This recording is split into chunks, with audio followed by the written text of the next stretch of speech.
Come on.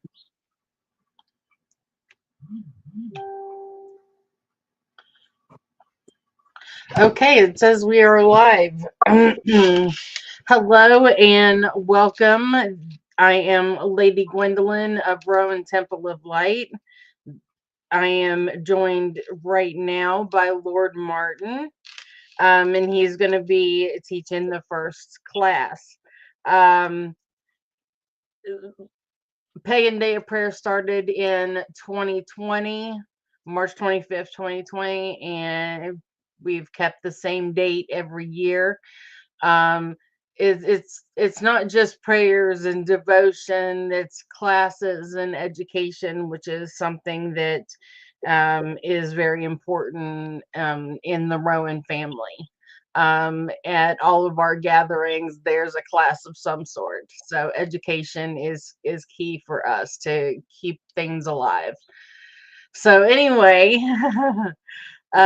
join us today. It is 9 a.m. Eastern Standard Time, and we'll be back at noon, 3, 6, and closing at 9 p.m. So join us on YouTube or Facebook, Rowan Temple of Light. All right, Lord Martin, you're up, darling. Hello, everyone. Nice to see you all. It's a pleasure to be here, and especially this year to be on this opening. Actually, I'm really glad to talk about part of the culture and part of the traditions, and just to share it with everyone. So. Before we start, I would like to say a prayer of opening. I would like to say a little prayer, to just open up and get the energies going. So, with everybody tuning in, I would like to all of you to close your eyes and take a deep breath,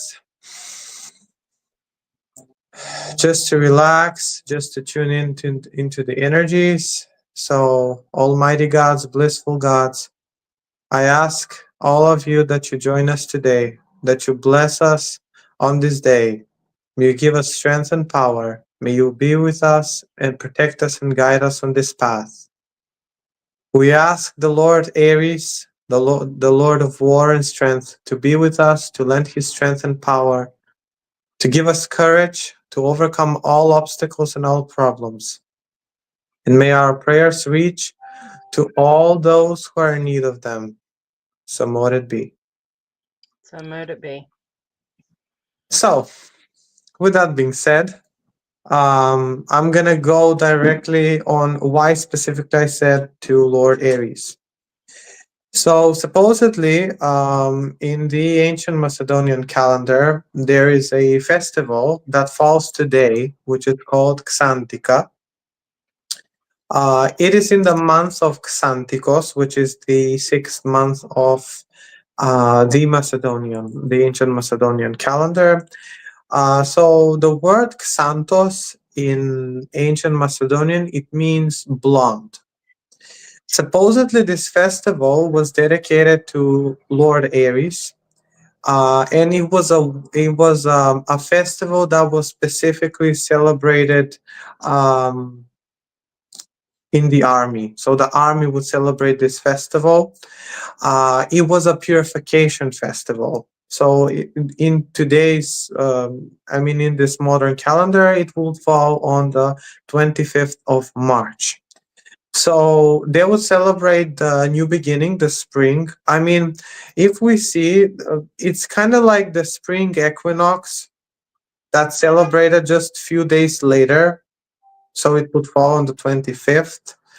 But the roots are there. The coming of the spring, the blooming of new energies, the purification, the bringing of new energies and things like that. So the main focus of this festival was the purification of the army. It was seen as miasma. Miasma is an old word which means impurity. you could say, just to, to describe it. So they would purify themselves, and how they would do it is very morbid, to be honest. They would get a dog, they would sacrifice the dog to the Lord Ares. They would cut the dog in half. So you have two pieces of the dog in between. They would place the dog one piece on the other side and the other one on the other side. And then they would pass through this, so to say, portal, and that was to cleanse them from all negativity, to cleanse the army, to cleanse their weapons, to cleanse them from all, the blood that was on their hands, because of the killing of other people and things like that. So to be purified, and to just move on from that impurities. So it was a big festival. Actually, there are some more modern approaches to this festival, that it was believed that there was a god named Macedon, and Macedonia is named after this god or hero, however you want to say it. So supposedly he was in love with a goddess that was a spring goddess, supposedly, and he would chase her, but the gods didn't allow their love uh, to be united. So they kind of separated, with each other. And there's the symbol, the white and the red cord that we have on the hands, that's usually worn, and that is a tradition here in the Balkans. On the 1st of March, the very first thing that we do is that we put this called martenici or martinki. They are red and white ribbons. They're made into a bracelet, and you wear that around your hand, and you wear it until you see the first either stork or the very first bird that's not that's a symbol of fertility or pregnancy or something like that.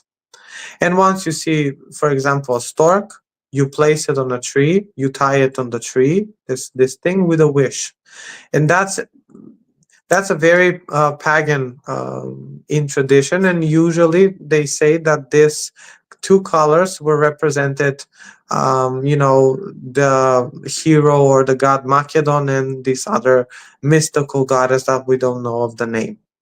So, with that being said, again, we see the tradition of, the purification and of new beginnings and things like that that they used to do. It was also a festival of reconciliation. So people would gather, people would come together, they would drink, they would celebrate. Even the army, usually the kings will come out, from the castles. They would, purify all their weapons. So it was basically a festival that's meant specifically for the army. But in modern days, um, for example, our coven, we don't celebrate it, as that, because obviously we're not into military, we're not in the army. But what we do is we usually light a candle for Lord Ares. We say a hymn, usually the Orphic hymns. We say that to him. We dedicate an offering, and we ask, to be purified. And we usually do a little purification with water and salt, or we do candle flame purification, just to purify ourselves. We can adapt that old tradition into, this modern world, even though, as I said, we're not in the army. But those who are, and those who are, you know let's say, pagans, and want to give it a go, then it's definitely a festival dedicated to, for the military and things like that. So it's a very beautiful day Yes. that we're doing this. Exactly. So that was the first part that I wanted to cover. I mean, it's, we don't have many sources about it. It's either in Greek or in Macedonian, and the sources are really low. We don't have much information about the festivals that much. We can, just give say things Like we can say things, this and that, da da da da, but it's all, not 100% confirmed. So we don't really know if there is something else that has been done, or any other approaches or any other traditions, but we do what we know. Right. So yes. Now we can move on to cemetery magic. If you have any questions, I mean, before we go to cemetery magic, let me know anything connected to this festival or any other festival, ancient Macedonian festival. I would like to cover that as well. Um, so we're, I mean, at the end of March, with the beginning of April, the next month, according to the ancient Macedonian calendar, it's called Artemision, and is basically dedicated to the goddess Artemis. And I think that on the 4th of April, yes, the 4th of April is the festival of Artemis, and that was a festival, another festival that was really big, and that only women did that festival. Men did not take part into that festival. So the priestesses of Artemis and also the other maidens would gather, and they would dance for her, and usually they would do it at night. But because this next, and we don't know the exact date. That's for sure. We don't know the date, but because the fourth day of each month is dedicated to Artemis, according to the Attica calendar, that is the ancient Greek calendar, we can say that because the two cultures were kind of like mixing and overshadowing in some aspects, so we can say that it's in the month of April, which is the month of Artemis, and we usually celebrate it either on the 4th of April this year or on the 12th of April, which is the full moon. Well, me and the coven, we will do it on the 4th, and we also do it on the 12th of April because of the full moon. It's funny that you mention Artemis, because just a little smidge. We do have a Lady Artemis now, a new Oh, priestess. She is leading Rowan Temple of Earth, and perfect. she will be on at 3 p.m. Eastern Standard Time. So, Perfect. Yeah. Well, okay, there go we go. There's the information for her.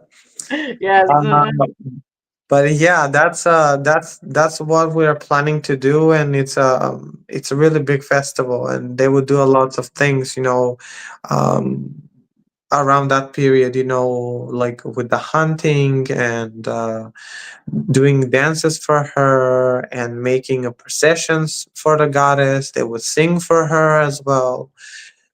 They would play drums and just dance and enjoy. So those are all part from the cult of Artemis.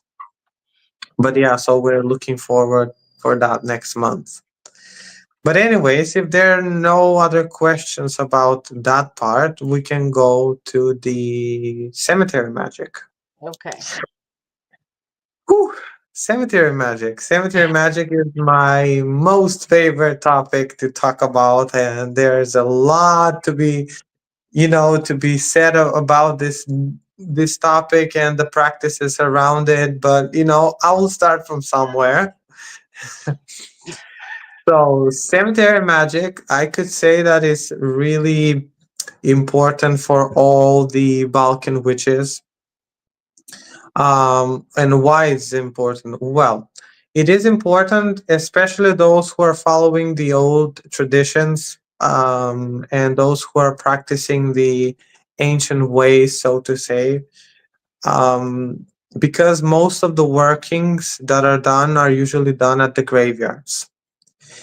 I mean, that's not to, again, this is not something, to just blame everyone, or this is not something that is necessary, but I'm saying that part of the magic that is practiced, usually there's something involved with the dead. So whether you call it necromancy, I don't know if you give it a title or not. There's no title in on the Balkans. You just do what you have to do. You have to go to the graves. You have to work with the dead. You do it. Yeah. Even the because there are two types of witches on the Balkans. There's the actual witch that does magic, that does rituals and things like that, and there's the other type of witch, which is called whisperer. The whisperers are types of white witches that usually whisper incantations and magical words. Sometimes there are stories, sometimes there are specific words that hold magical meaning to them. And even the witch, the witch herself does not understand the words, but they're usually passed down from generation to generation, or there's a supernatural entity that comes to you and gives you these words. But it really depends from person to person. Usually they are, generation to generation passed down. So even those whisperers sometimes, because some of them use some tools to do that. For example, they would use salt. It's most commonly they would use matches to place in a bowl. They would use the horn of a deer. They would use basil that's specifically wrapped like this. They would do it in the water.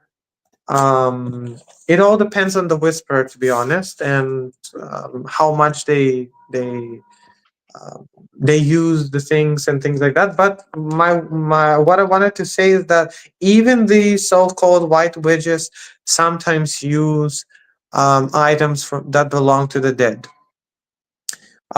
Specifically, there's a one incantation that it's not incantation, it's more of a ritual. So for example, if you have pain, let's say in the knee, shoulder, whatever in the body, all you have to do is take a piece of little clothing from a dead person that has died in those clothes. For example, someone dies, you take a little piece from the clothing in that which the person died, and then you use that to rub it on the specific area where the pain is.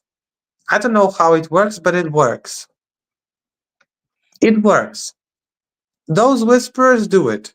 I do it. It works. It really works. I didn't have the chance to have, to get it, but I had one very old lady that gave me, and it was from her father, and she's also a whisperer, and she also taught me that. And so she gave me one, and I have it. And also, if you have bruises or like acne or whatever you have on the face, you just rub it with that on you. It goes away in few days, and I have tried it and it really works. So, as I said, there is no limit to what you do in magic specifically here. I mean, there are witches who are really dedicated to doing cemetery magic, and there are witches who really deal with the dead, and it's a main focus in their practice. But, others do here and there, do use some things from the dead and so on. But there are few rules in the cemetery magic, and I want to make something clear. So cemetery magic is not only for bad. It's not only for bad. You can do. Um, I don't really like to classify magic, but in this, for obvious reasons, because there might be new people, I would say white and black magic. So cemetery magic can be used for white workings, like good workings to help someone, and also obviously for malicious things. Mhm. Because when we say cemetery magic, I know that everyone will think, oh, that's so bad, that's evil and things like that. No, if you make it to be evil, it will be evil. If you don't make it to be evil, then it won't be evil. You just work with the spirit, you work with the energies of particular things. You don't work with the death itself. Because I Yeah. mean, obviously we will face death one day, and we don't want to deal with death. We just use the energies of some things, because in magic, specifically on the Balkans, most of the magic is sympathetic magic. For example, this is just a statue of a girl and boy kissing. Doesn't represent anything else. But in sympathetic magic, it represents the coming of two together, the love between them. So you use this in love magic to bring, to bring two together, and it's with those things as well. So there are rules in the cemetery magic. So before you enter, I mean, and one more thing that I want to add, the cemetery magic on the Balkan is very different from, I don't know, Santeria, from hoodoo, from any Western types of influences. Is very different. The approaches, the things that are done, the things that we collect, the things that we use are really, really different. So usually there are a few rules. The very first rule is when you go to the graveyards, before going to the cemetery, you need to just stand in front of the door, and then you need to give an offering. So the very first offering is for the gatekeeper, because all cemeteries have a gatekeeper, whether it's I don't know whether you call it Baron Samedi or whatever. It's a spirit that keeps all other graves and all other spirits. Usually, I have heard from older people, what they believe here is that the very first gatekeeper is the very first person that died and that was buried there, and he acts like a gatekeeper to all those who come after him. So whether it's a person, I mean, whether it's a spirit, whether it's I don't know, whatever, you do that. Um, Also, so you do give an offering. That's the very first thing that we do. So we do give an offering. Usually, it could be coins, it could be alcohol, it could be sugar, anything sweet, doesn't matter. So you offer that to the gatekeeper, and then you can enter into the graveyards.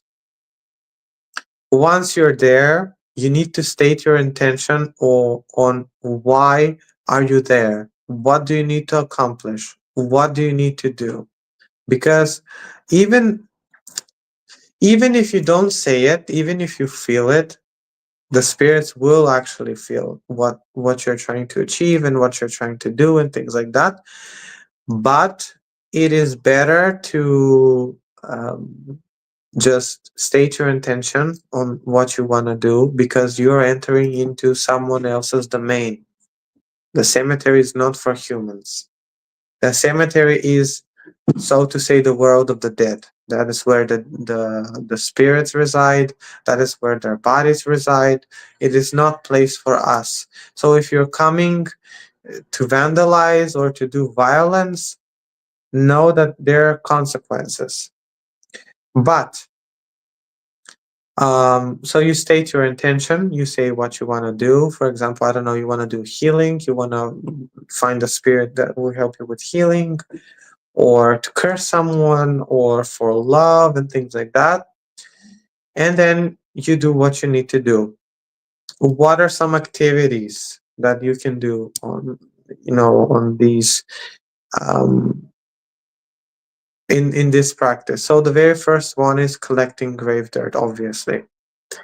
Grave dirt. Grave dirt is the dirt of either of a specific person that you find, or from a crossroad in the cemetery, or it can be just a general from the collected from the actual door, the port where you enter the graves.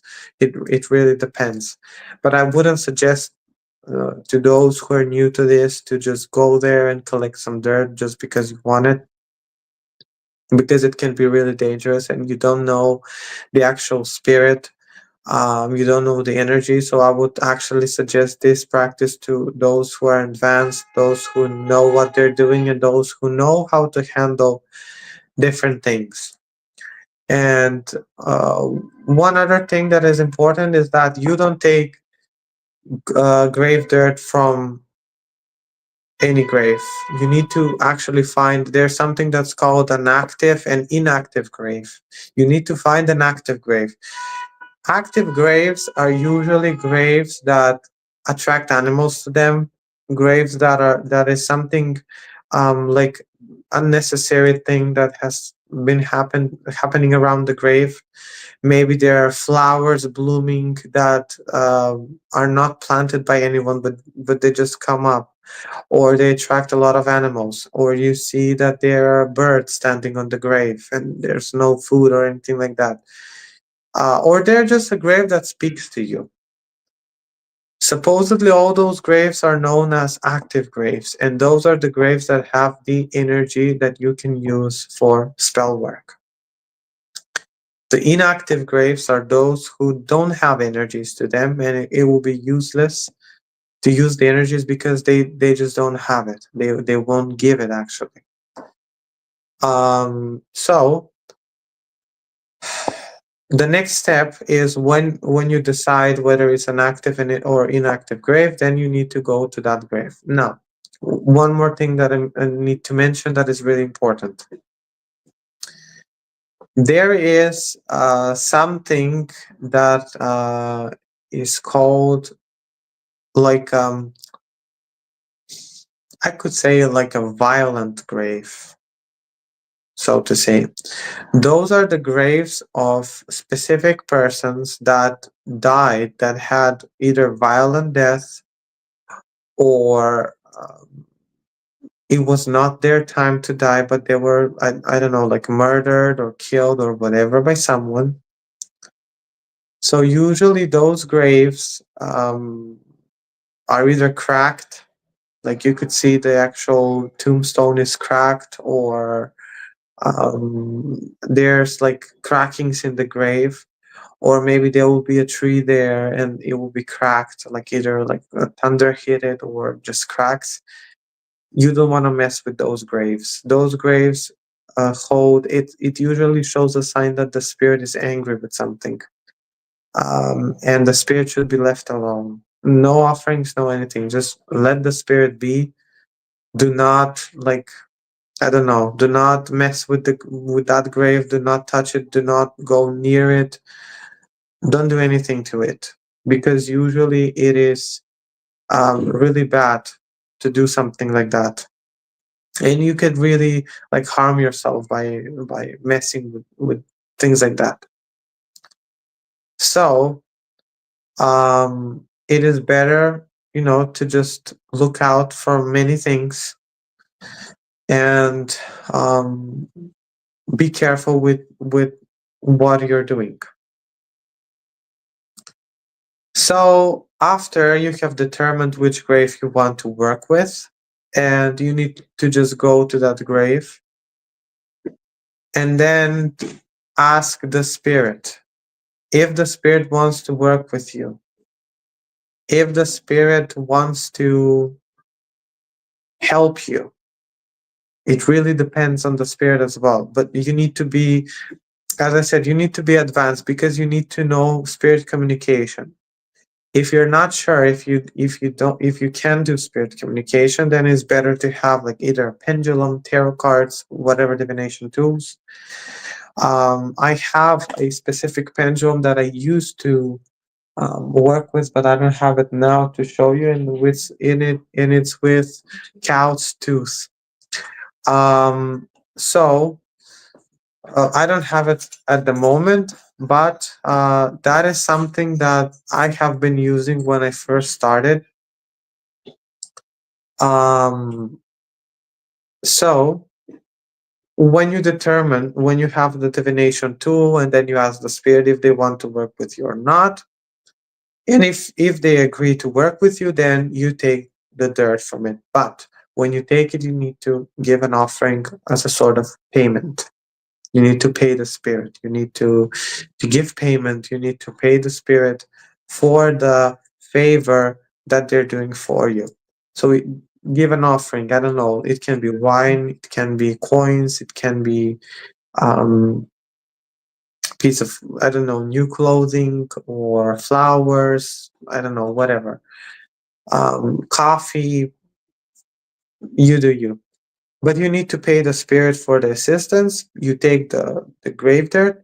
And usually what I like to do is, if you bring the dirt home, because I don't want the energy of the spirit, the essence of the spirit to just move and wander around the home.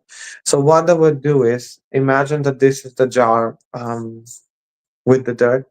I would usually tie a red ribbon around the lid. And you know, as I'm tying it, I would usually say like, bind this energy to this jar and only to this jar.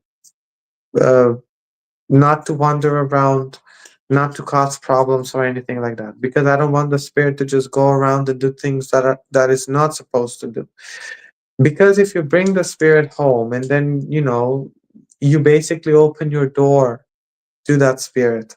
Even if the spirit agreed to work with you, you don't know what kind of person they were before, when they were living and things like that.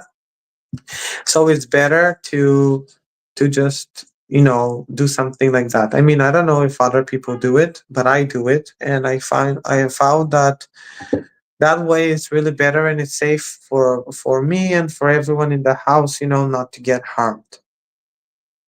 And then you use that grave dirt for whatever purposes you're using. You know, it's up to the witch how it uses it. That's the first thing that you do at the cemetery. The second one is for gathering of flowers, maybe. Flowers from specific graves are usually used for love spells. And we usually say, as the flower rots, so may that person rot until they come to me. Or they would say, as this flower withers, so may this person get weak and until they come to me and until they reach me. And so supposedly you do all these things with the flowers. I mean, they can be also used for curses. I know that there are some practices that use this for curses, um, specifically to break a marriage and to tear someone apart. But you know, it's really good to just use them wisely. Other things that you can also do is, there are also people who collect some from the tombstone, like pieces from the tombstone of the dead. Usually, those are used for protection. Um, there's also people who are collecting, I don't know, like mugs or forks or spoons that are usually placed on the graves as that were given as an offering to the dead. So with all those, basically they have the energy of the dead because they were there, they were staying there. So there are people who would also use all these things in specifically black magic. But you know, those are few of the items that can be found and can be used. Now, what else can you do? Specifically, the graves. So you would say, why would I want grave dirt from a dead person? Well, you're using the energy again. You're using the energy of the person. For example, there are a few types of grave dirts. If the person was, so to say, a doctor, or maybe like a surgeon, or I don't know, like a pharmacist or a herbalist, and you're having problems with health, then you would pick a grave from such person, and you would use that grave there to help heal. Maybe it won't be magical. Maybe like you need to be open to understand the possibilities that can come with it. Maybe you will find someone that will lead you to the right path to find out your health problems. Maybe there will be a really good doctor that you'll find, and to show you the way and to just heal you. But it can be even a miracle, like to just, I don't know, magically heal you or whatever. But usually that's really rare. I don't know, maybe there was a person that was really rich and that possessed, I don't know, many properties, or they had a lot of money, and you need something in the financial area, like to be stable financially. You would then use that dirt to help with finances.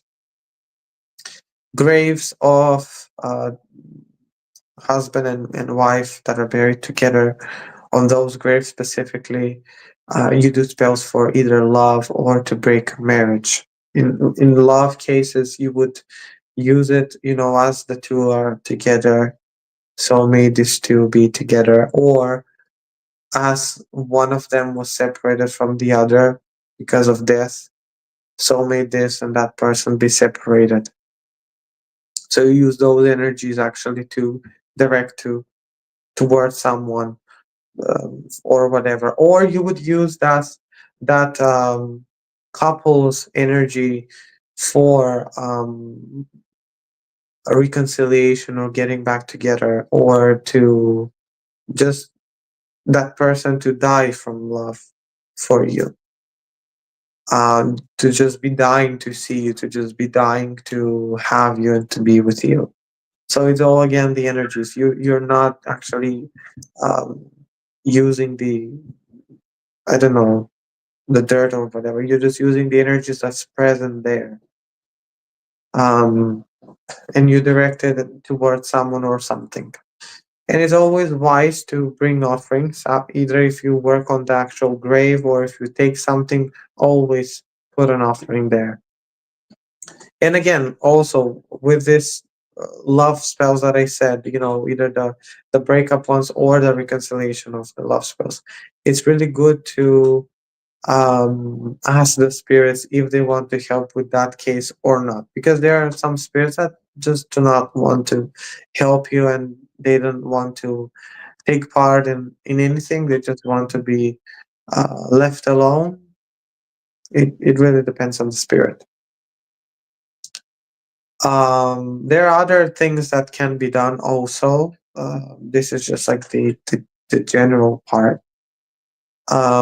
Spells are also buried in the graveyards, in specific graves, or as I said, in graveyard crossroads, or before the door of the gate of the cross of the cemetery. It really depends on the witch. It depends on the working. But again, love spells usually buried under the couple's graves, or there is a tradition in a practice that usually when we do magic that has to do with the cemetery, we usually, when we finish the working or before we finish the working, if we need something um, from the cemetery, we usually ask the person for first name. So we go to the cemetery, and then we try to find the grave that has the same name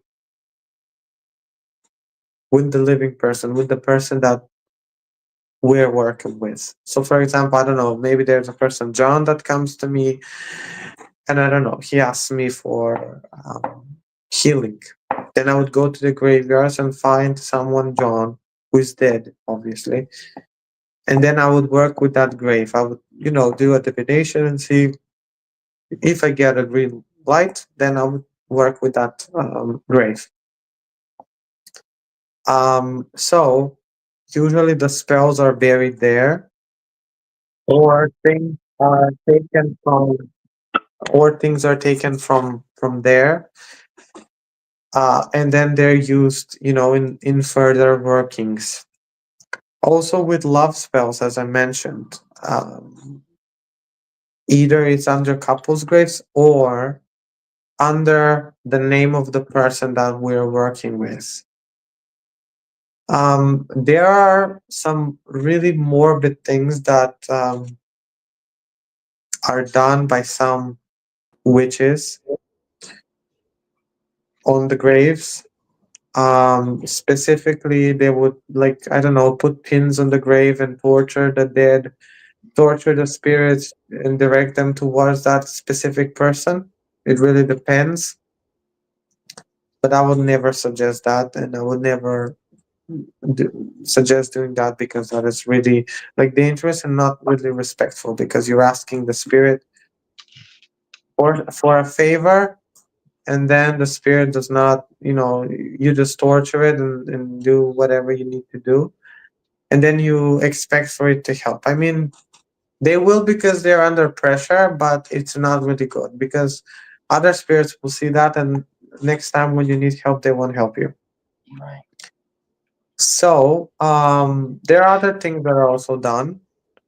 For example, if someone is sick, very sick, and medically he's fine, but he feels sick and there are health problems and health issues, they would sleep in either like a blouse or like t-shirt or whatever one night, and then the next day they would take this thing and bring it to the graveyards, and they would place it over the tombstone or on the actual grave of someone who has the same name as the living.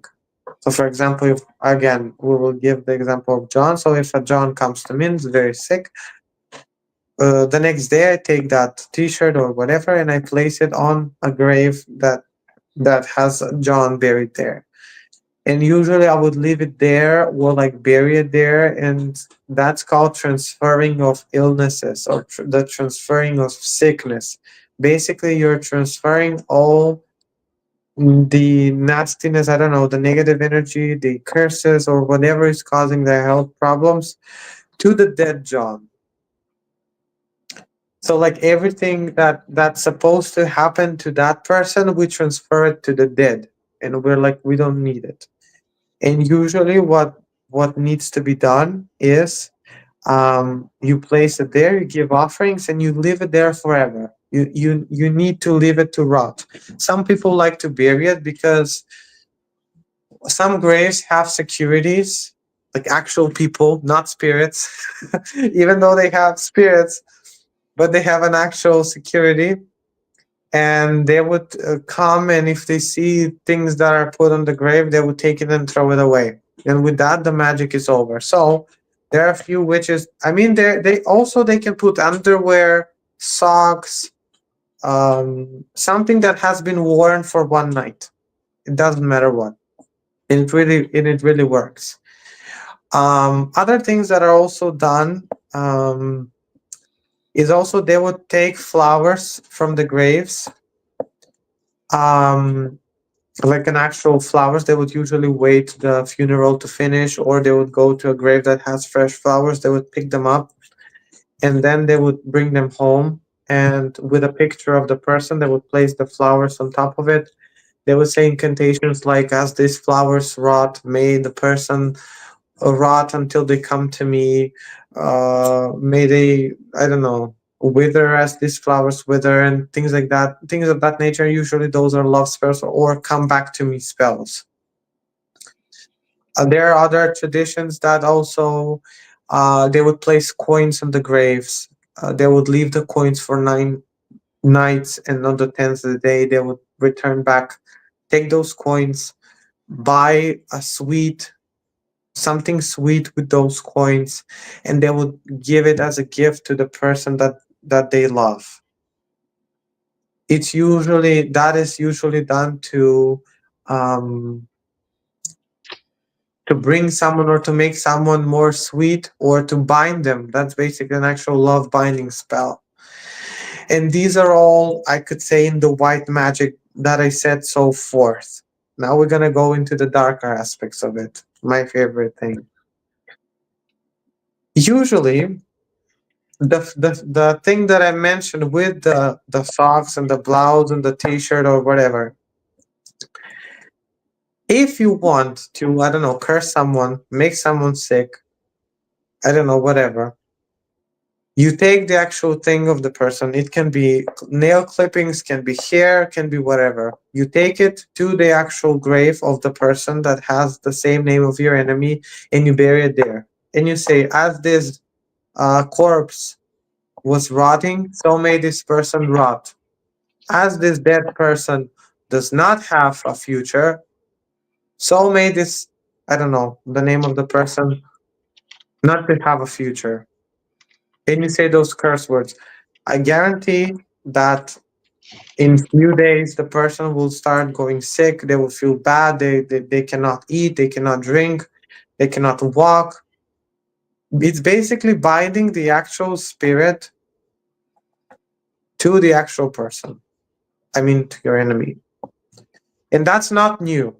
That was a practice that was also done by the ancient Greeks and by the ancient Romans.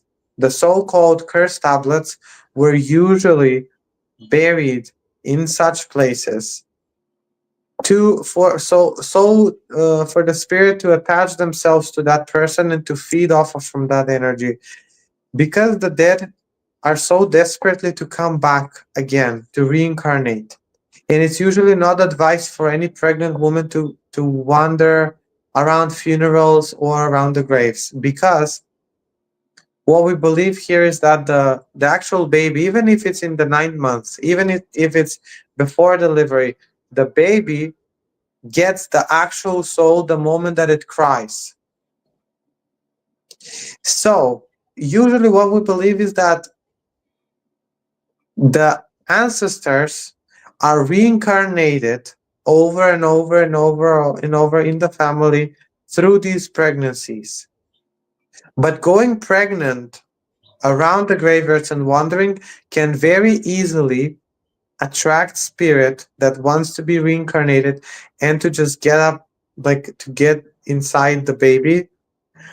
And that is why there are people, for example, who look like, I don't know, their aunts or their cousins that they have never met, but they're dead.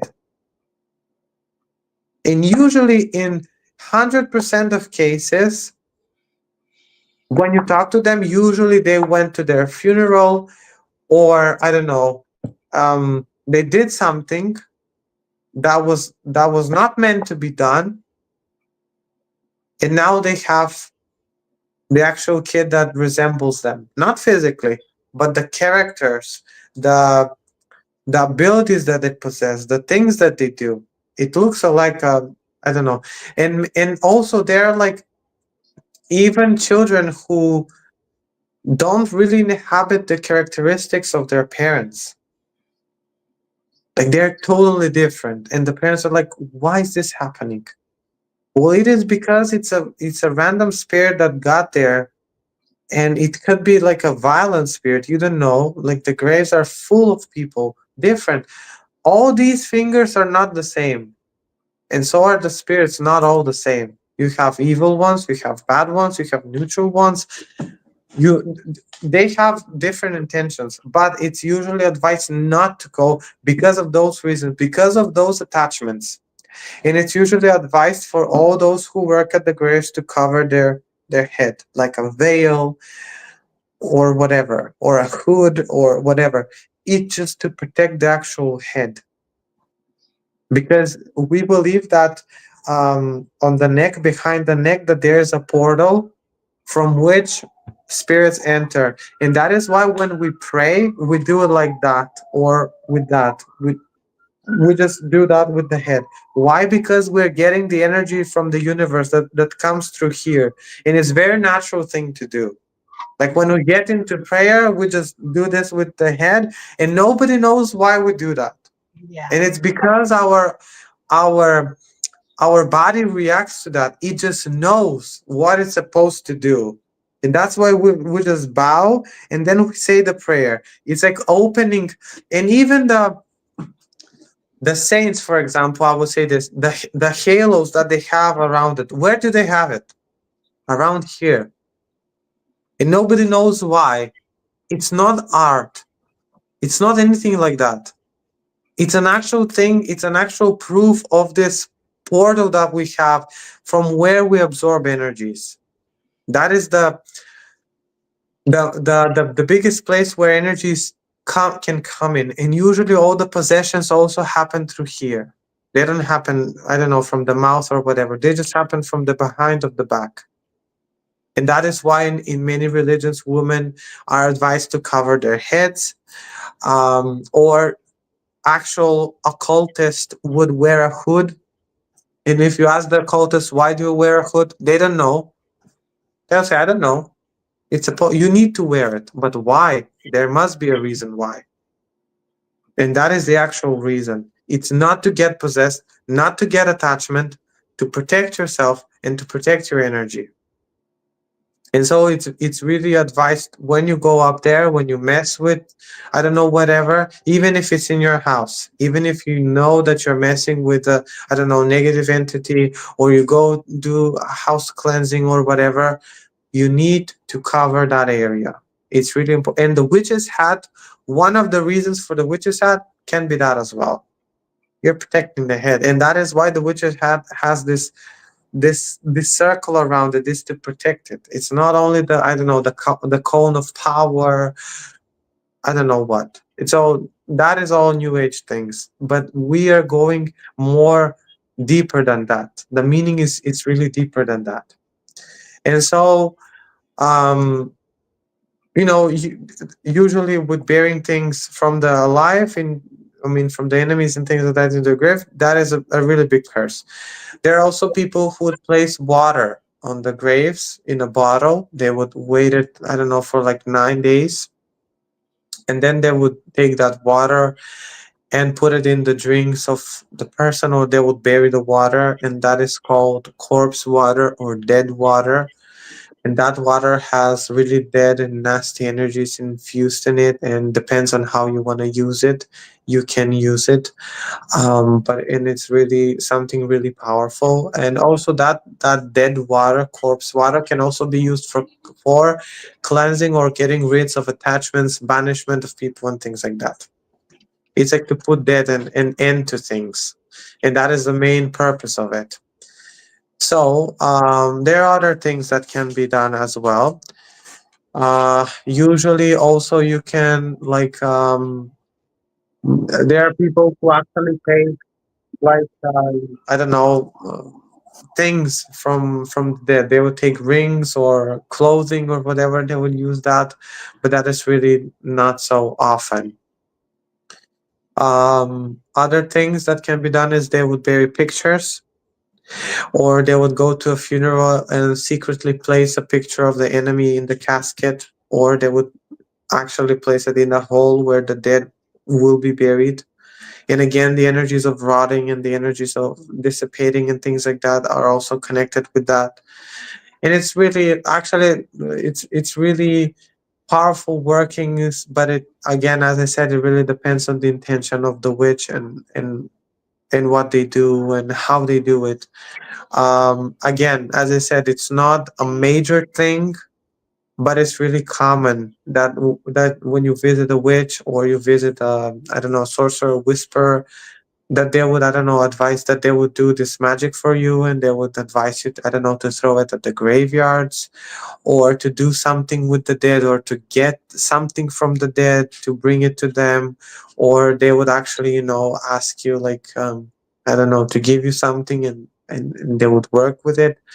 And actually those are really risky things, because you're basically risking your life physically and spiritually. Physically, because in many states, like things like this are considered violation, and they would not treat that, and you can actually go in jail for messing with graves and things like that. And that is the physical part. And the spiritual part of it, that if you don't know what you're doing, and you heard something, and you did something, then you're not supposed to do what you need to do. Yeah. So that's around the cemetery magic. All right. That was Yeah. wonderful. Thank you very much for everything and coming on here, hitting us off. You just knocked it out of the park. Yeah. If there are any other questions that maybe you would like to be answered, I don't know. I'm open to answer. If not, all those who want and have, I don't know, questions that want to message me privately that they don't feel comfortable sharing here, they're open to do so. All right. For any questions, you can leave them in the comments. He will be able to see them. Yeah. So we will head out of here and be back at noon for a conversation with Blade. Yes. Thank you everyone for tuning in and for coming now or later. And thank you, Lady Gwendolyn, for having me. It's such a pleasure, and see you all next year again. Be Yes. here. Be here. Do listen to the rest of the people because all of them here are amazing with different information, with different knowledge and different wisdom and different topics that are very interesting. And I wish everyone the best. Yes. Thank you very much. All Bye right. bye. We're going to gong it out. 2 gongs.